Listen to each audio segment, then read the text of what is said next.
Olá a todos! O tema da aula de hoje é influências sociais. Influências sociais é um tipo de influência ambiental que interfere no processo de decisão do consumidor. Nós temos também como outras influências ambientais, as influências culturais e as influências situacionais. Especificamente as influências sociais, trabalharemos com as classes sociais, com os grupos de referência, com a família e domicílio. Por que menção ao processo de decisão? Porque esse processo recebe interferência, além das variáveis ambientais, de características individuais. O processo de decisão, que inicia com o reconhecimento do problema e depois busca de informações, avaliação de alternativas, em seguida o ato de compra, o consumo, avaliação pós-compra e o descarte, recebe influência de diferenças individuais ou de características individuais, como por exemplo, a personalidade, os valores, o estilo de vida, a motivação, o envolvimento, as variáveis de conhecimento e também de recursos do consumidor, bem como as emoções. Além das influências ambientais ligadas à cultura, ligadas às partes sociais e também às questões situacionais. O foco dessa aula é diretamente com as influências sociais e com as interações das pessoas no meio de compra e de consumo. Trabalhemos agora com as classes sociais. O que é uma classe social? Classe social está relacionada diretamente com uma classificação de consumidores e de clientes. Ou seja, consumidores são classificados em determinado grupo de acordo com certas características. É importante ressaltar que a classe social está relacionada a características que mudam pouco no decorrer do tempo. Para entendermos melhor o que é classe social, vejamos agora uma definição de Engel, Blackwell e Minian a respeito disso. Classe social é uma divisão relativamente permanente e homogênea numa sociedade, na qual indivíduos ou famílias podem ser categorizados a partir de valores semelhantes, posição econômica, estilos de vida, interesses e comportamentos. Podemos perceber que classe social, então, é uma classificação relativamente duradoura e homogênea de consumidores. Para os profissionais de marketing, para as empresas, isto é importante porque podem ser direcionadas ações para especialmente um foco de uma classe social com características específicas. E o que determina especificamente uma classe social? Uma classe social é definida ou por variáveis econômicas, ou por variáveis de interação, ou então por variáveis políticas. Nas variáveis econômicas, a classe social é, nesse caso, uma classe econômica, ou seja, as pessoas são classificadas de acordo principalmente com a sua renda e de acordo com os seus bens. Nas variáveis de interação, as pessoas já são classificadas não especificamente pela sua renda, mas sim pelo seu prestígio, pelo seu status e pela relação desse consumidor com outras pessoas. Na realidade, a variável de interação tem muito mais a ver com a questão social, com a questão de prestígio e com a questão de nome que a pessoa tem numa sociedade. Também nós temos as variáveis políticas, que neste caso é a classificação de uma pessoa de acordo com o seu nível de poder e de acordo com a sua ideologia. Todas essas variáveis em interação estarão formando uma classe social, que não depende apenas de questões econômicas, mas também de questões de prestígio e de questões ligadas à política. No Brasil, se utiliza um critério muito interessante de classe social focado em aspectos econômicos, que é o Critério de Classificação Econômica Brasil, CCEB. Nesse critério, as pessoas são classificadas de acordo com algumas posses e de acordo com seu nível de instrução. O CCEB foi desenvolvido pela Associação Brasileira de Empresas de Pesquisas, a ABEP, e é uma das formas de classificar os clientes aceitas por diversas empresas no Brasil. O critério CECEB divide as pessoas em classes. Neste caso, a classe A1 e A2, que são da classe A classe B1 e B2, da classe B, a classe C1 e C2, classe C, depois a classe D e a classe E. Essas classes sociais, então, são definidas, a sua divisão, de acordo com o número de bens que as pessoas possuem, de determinados bens, e também com o nível do grau de instrução que o chefe da família possui. O critério CECEB define, então, a partir de pontos que estão relacionados à quantidade de alguns bens, como, por exemplo, televisão, rádio, carro ou até mesmo serviço de empregada mensalista.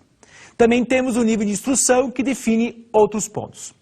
Tomemos, por exemplo, uma família que reside na Grande Belo Horizonte. Essa família possui como bens 2 televisores em cores, um rádio, um banheiro, um automóvel, uma máquina de lavar, 2 aparelhos de DVD, uma geladeira duplex e o chefe da família possui grau superior incompleto. De acordo com o critério CCAB, em que classe econômica especificamente essa família se encontra? Cada um dos itens indicados anteriormente, cada um dos bens, assim como o nível de instrução, equivalem a um certo número de pontos.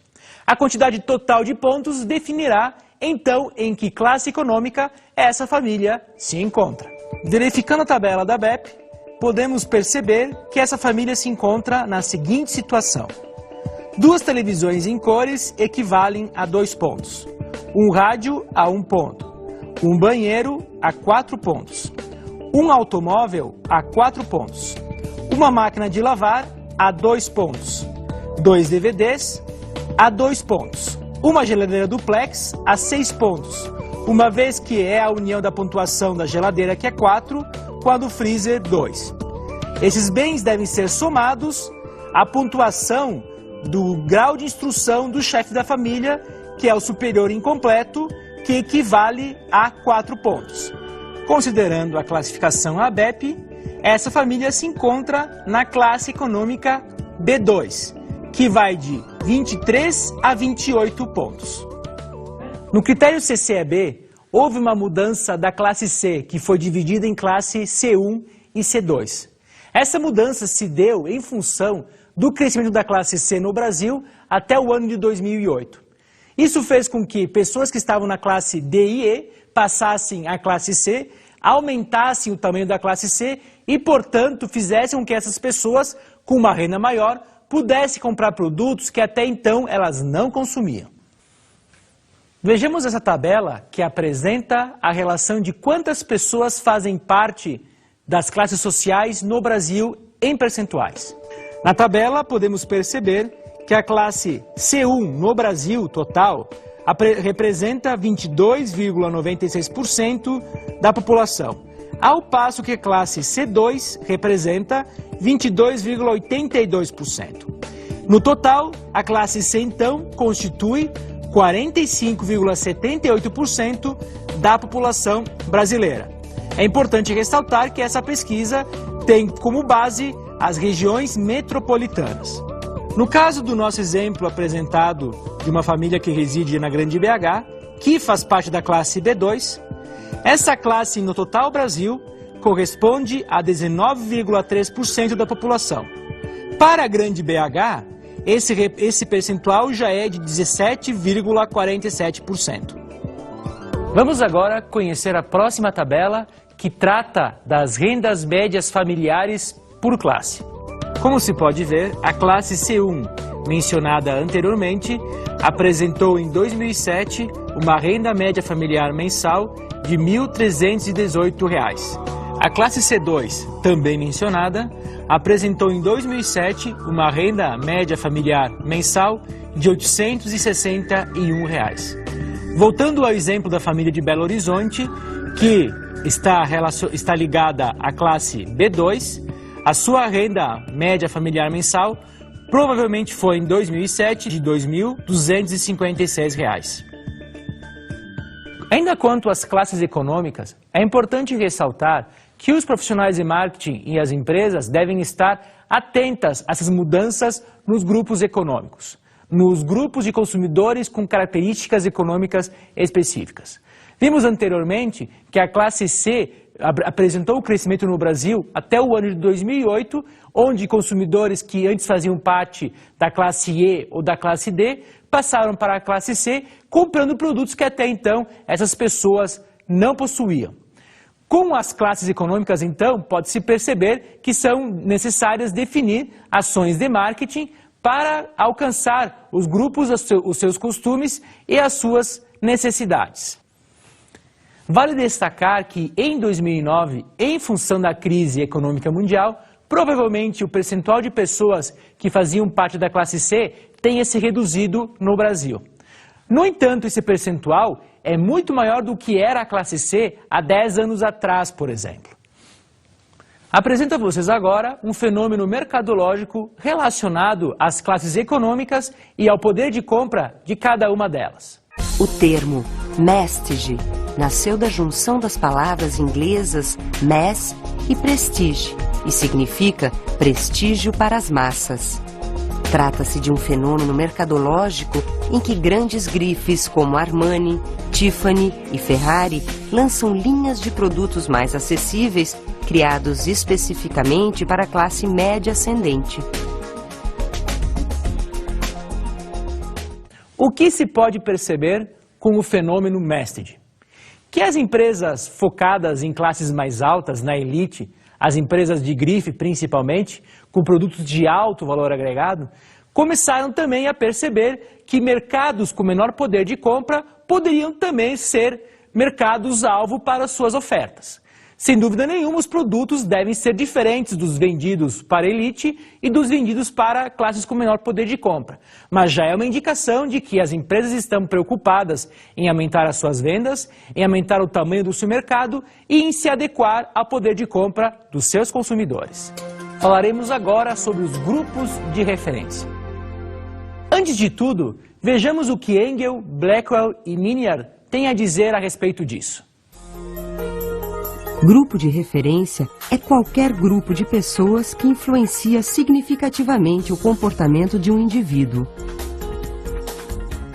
O que se pode perceber, então, é que grupos de referência exercem um poder de influência muito grande sobre as pessoas. As pessoas consideram os grupos de referência como referência para comportamentos e para a tomada de decisão.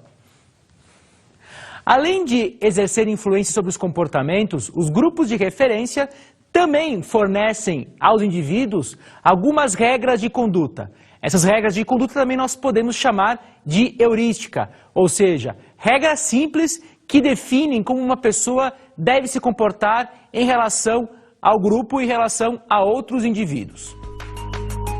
Nós podemos ter grupos de referência primários e secundários. Um grupo de referência primário é aquele que tem uma proximidade muito grande do indivíduo, que tem uma interação muito grande com esse indivíduo. Um exemplo de grupo de referência primário é a família. Já o grupo de referência secundário é aquele que não tem uma interação tão grande com o indivíduo. Mesmo exercendo uma influência, não é uma influência tão forte quanto a influência do grupo primário. Nós também temos os grupos de referência aspiracional e dissociativo. O grupo de referência aspiracional é aquele do qual a pessoa gostaria de participar em algum momento da sua vida. É aquele que ela aspira a participar. Já o grupo de referência dissociativo é aquele no qual a pessoa não quer participar ou não quer ser percebida como participando desse grupo. Um exemplo de grupo de experiência dissociativo é uma pessoa que não quer ser vista como fazendo parte de um grupo religioso. Ou melhor dizendo, ela não quer ser percebida pelos outros como fazendo parte desse grupo. Ela quer estar dissociada à imagem desse grupo. Já no grupo de referência aspiracional, é uma pessoa que pensa um dia em fazer parte do grupo. Como, por exemplo, uma pessoa que quer um dia ser gerente e fazer parte do grupo de executivos de uma empresa. Nós também temos os grupos de referência formais e informais. Os grupos de referência formais são aqueles no qual a pessoa participa de uma forma estruturada, ou seja, já há uma hierarquia, há regras formais estabelecidas. Grupos de referência formais são facilmente encontrados nos departamentos de uma empresa, onde já há estrutura e regras estabelecidas, além de uma hierarquia. Já os grupos informais não apresentam uma hierarquia, umas regras bem estabelecidas e formalizadas. No grupo informal, existe uma referência, existem pessoas que influenciam outras, mas não precisa estar escrito num papel o que cada um tem que fazer. As responsabilidades estão claras para todos, mesmo que isso não esteja presente num papel formalizado. Todos esses tipos de grupo dão indicações de como as pessoas recebem influências sociais, neste caso, de grupos de referência. Esses grupos de referência servem, então, de referência para as pessoas tomarem as suas decisões e para se comportar de certas maneiras. Nesse aspecto, deve-se ressaltar em termos de estratégia de marketing que as empresas devem buscar saber como se aproximar dos grupos de referência, principalmente os formadores de opinião, para definir suas estratégias e para definir suas atuações nos mercados. Acompanhe, então, um exemplo relacionado aos grupos de referência. William mora em uma pequena cidade do interior e pertence a uma família bastante tradicional. Seu pai é dono de um grande frigorífico e William trabalha como seu assessor. Mas, em breve, o rapaz deixará sua cidade, pois irá tentar uma vaga na Faculdade de Medicina, que fica na capital. Enquanto isso não acontece, William aproveita os finais de semana para se descontrair no clube da região, ao lado dos seus melhores amigos. Como podemos perceber, William faz parte inicialmente de um grupo de referência primário, que neste caso é a sua família tradicional na cidade. Essa família, de certa forma, interfere no comportamento de William, definindo alguns padrões de conduta. Sendo família tradicional, não permitirá que William tenha alguns comportamentos extravagantes que não estejam de acordo com o comportamento esperado nessa família que é tradicional. Nós também temos o grupo de referência secundário presente nesse caso. Como podemos ver, William participa num clube e se reúne com seus amigos.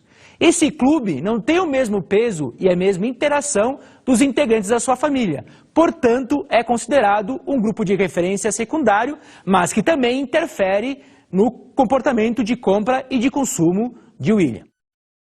Nós temos também o grupo de referência aspiracional presente nesse caso, uma vez que o William pretende fazer a faculdade de medicina e pretende estar associado à comunidade médica. Ele ainda não é médico e, portanto, aspira um dia a ser médico e fazer parte dessa comunidade. Podemos perceber, então, que o William, por participar de vários grupos de referência, pode ser encarado como consumidor complexo. No entanto, a participação nesses grupos de referência pode dar indicações de segmentação de mercado. Em outras palavras, o William pode ser classificado em um grupo de clientes com necessidades e com desejos semelhantes. Todavia, essa classificação pode mudar conforme o tempo, uma vez que o William, nesse momento, está morando numa cidade menor, de uma família tradicional, e no futuro pode se tornar parte integrante de uma comunidade médica. Se o William fosse considerado um segmento de mercado, ou seja, um foco específico para as empresas, nós estaríamos trabalhando com o que se chama de marketing 1 a 1. Dentro da segmentação, então, deve-se destacar que as empresas procuram classificar clientes com características semelhantes para poder tornar as suas atividades no mercado mais eficientes, procurando utilizar os recursos disponíveis da melhor forma possível. Sem dúvida nenhuma que considerar um cliente como sendo um segmento de mercado específico seria a forma mais adequada de atender às necessidades e desejos. No entanto, seria um esforço muito custoso para a empresa. Custaria muito para uma empresa considerar que cada cliente é um mercado específico, com necessidades específicas e com produtos específicos para eles. O marketing 1 a 1 é um esforço que se aproximaria disso aí. No entanto, as empresas procuram, com a segmentação, conseguir alcançar clientes com algumas características semelhantes e desta forma apresentar eficiência no mercado utilizando os recursos disponíveis da melhor forma possível. Por outro lado, como funcionam como influência social, os grupos de referência exercem uma interferência muito grande nos consumidores através da comunicação boca a boca. E essa comunicação pode ser tanto positiva quanto negativa. Sendo o grupo de referência, estão indicando algum padrão de conduta para os consumidores. E, portanto, boca a boca, principalmente o negativo, é um risco para as empresas e um perigo, porque quem está comunicando tem um peso muito grande na decisão. Em relação ao boca a boca, muitas empresas na atualidade estão utilizando estratégias chamadas de marketing epidêmico ou de marketing viral. No caso do marketing epidêmico, é uma forma das empresas saberem lidar com a comunicação boca a boca dos grupos de referência principalmente. Essa situação pode ser percebida com o advento da internet e com o surgimento das comunidades virtuais, que apresentam pessoas com grande peso na decisão em relação ao grupo que faz parte dessas comunidades. Em relação ao marketing viral ou epidêmico, há um modelo proposto por Geoffrey Moore. Segundo Geoffrey, o modelo inicia com uma ideia, ou então um vírus. Em seguida, há o elemento dos multiplicadores.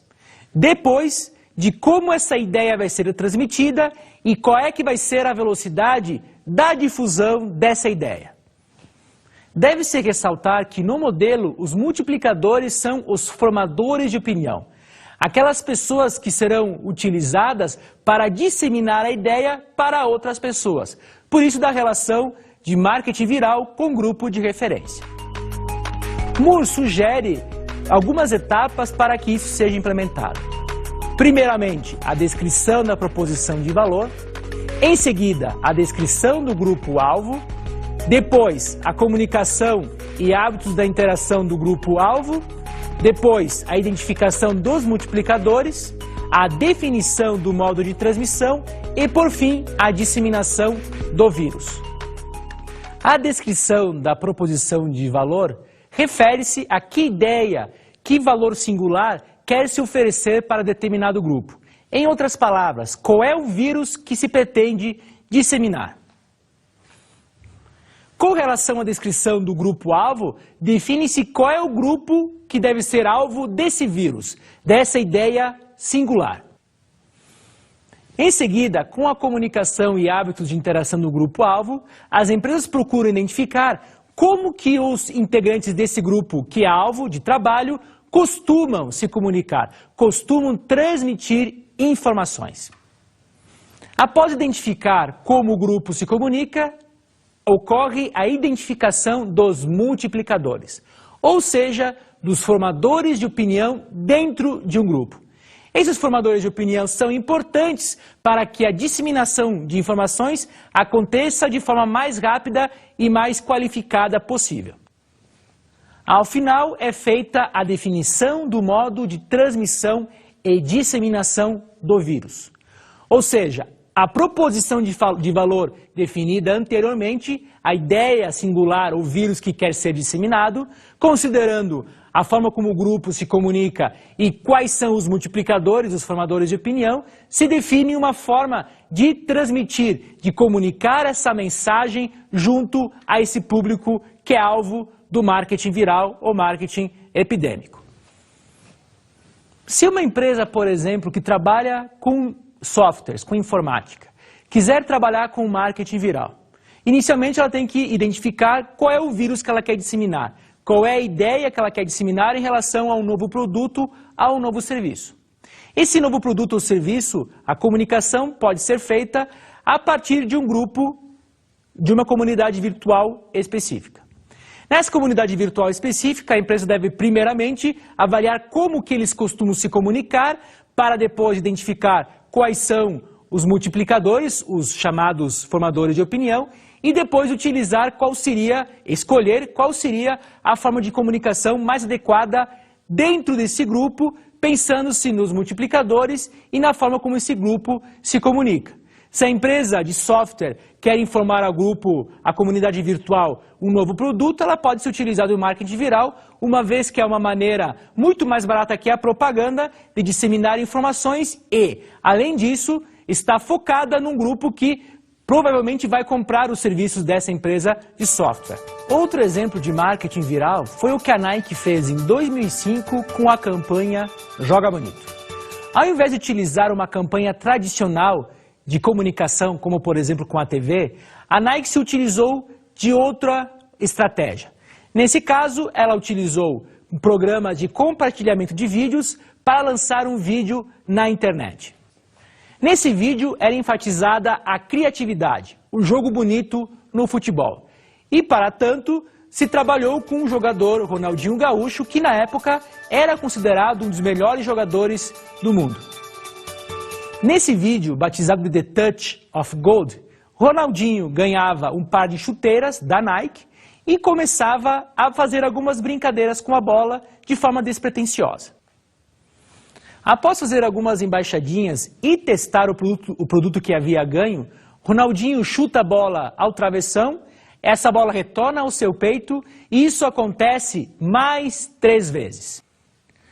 Ao final disso, surge o símbolo da Nike e o endereço de um site voltado à temática do futebol da empresa. Esse vídeo foi visto por muitas pessoas no YouTube, onde ele estava sendo compartilhado. Esse vídeo, na época, levantou a indagação se realmente as jogadas de Ronaldinho eram reais ou se era apenas uma montagem. Na época, por ser considerado o melhor jogador de futebol, a habilidade de Ronaldinho era utilizada como argumento a favor dos que acreditavam ser uma imagem real. Na época, a Nike não se manifestou a respeito do vídeo e Ronaldinho comentava que aquelas jogadas eram reais mesmo, não era uma montagem. A partir do YouTube, o vídeo começou a também ser veiculado em vários programas de televisão. Ocorreu então o que se chama de mídia espontânea. A Nike não estava pagando para o vídeo ser divulgado, ser veiculado na televisão. Inclusive o vídeo apareceu no programa Fantástico da Rede Globo. Se a Nike tivesse gasto de forma tradicional o dinheiro com propagandas nas redes de TV, ela teria gasto muito mais dinheiro do que gastou com a produção do vídeo e a sua veiculação no YouTube. Foi um trabalho bem claro de marketing epidêmico que identificou o que uma empresa pode fazer, o que ela pode conseguir a partir de uma ação junto a comunidades virtuais e junto à internet. Foi efetuada uma pesquisa em relação a esse vídeo e os entrevistados comentaram que não se sentiram enganados pela Nike por não aparecer a sua imagem e o site no início, por haver essa imagem inicialmente despretensiosa. No entanto, em relação a isso, deve-se destacar que as empresas, quando trabalharem com marketing viral, devem trabalhar de uma forma honesta junto às suas comunidades. O tópico que abordaremos agora é família e domicílio. Primeiramente, é importante ressaltar que a família é um grupo relacionado por sangue, casamento ou adoção. Já o domicílio é o grupo que ocupam a mesma unidade residencial, mesmo sem parentesco. Por que então estudar família e domicílio e avaliar as suas influências no comportamento do consumidor? Primeiramente, em uma família, o processo de decisão não é o mesmo que no processo de decisão do consumidor individual. Uma família pode ter várias influências presentes no decorrer de um processo de compra, desde quem percebe a necessidade de comprar um produto, os influenciadores, e também haverá na família, o que não tem no processo de decisão individual, a necessidade de gerenciar conflitos, uma vez que há várias pessoas interferindo no processo de compra. Outro ponto importante dentro da família é considerar o ciclo de vida da família, ou seja, a forma como a família vai evoluindo em determinado contexto. O ciclo de vida inicia com uma família tendo apenas o casal e depois esse casal tem filhos pequenos, esses filhos crescem, posteriormente os filhos maiores saem de casa e, por fim, a família volta ao mesmo tamanho que ela tinha no início, o casal, só que agora com os filhos maiores que saíram de casa. Isso é importante de se conhecer porque as empresas podem oferecer produtos e serviços diferentes de acordo com o ciclo de vida da família. Outro aspecto importante em relação à família é que atualmente os casais participam muito mais na tomada de decisão, o que não acontecia no passado. Hoje em dia, em função da falta de informação e também da maior participação da mulher na sociedade, muitas compras como carros acontecem de forma compartilhada. Outro fenômeno atual em relação às estruturas das famílias é o aumento do número de solteiros morando sozinhos. Isso foi uma oportunidade que uma empresa de laticínios do Rio Grande do Sul encontrou. Nesse caso, a empresa se chama Piá. A empresa lançou um produto que foi diferencial no mercado. Ela lançou um leite com embalagem menor, de meio litro. Essa embalagem foi muito bem aceita pelos solteiros, uma vez que se trata de um produto perecível. A empresa, então, que iniciou as vendas desse produto no Rio Grande do Sul, começou a ter pedidos de empresas de outros estados para poder vender esse leite de meio litro. Nesta aula, abordamos um dos tipos de influências ambientais, que são as influências sociais. As classes sociais, os grupos de referência, a família e domicílio. É importante que os profissionais de marketing considerem esses elementos quando estiverem definindo segmentações de mercado ou também trabalhando com os elementos do composto de marketing: o produto, o preço, a comunicação e a distribuição.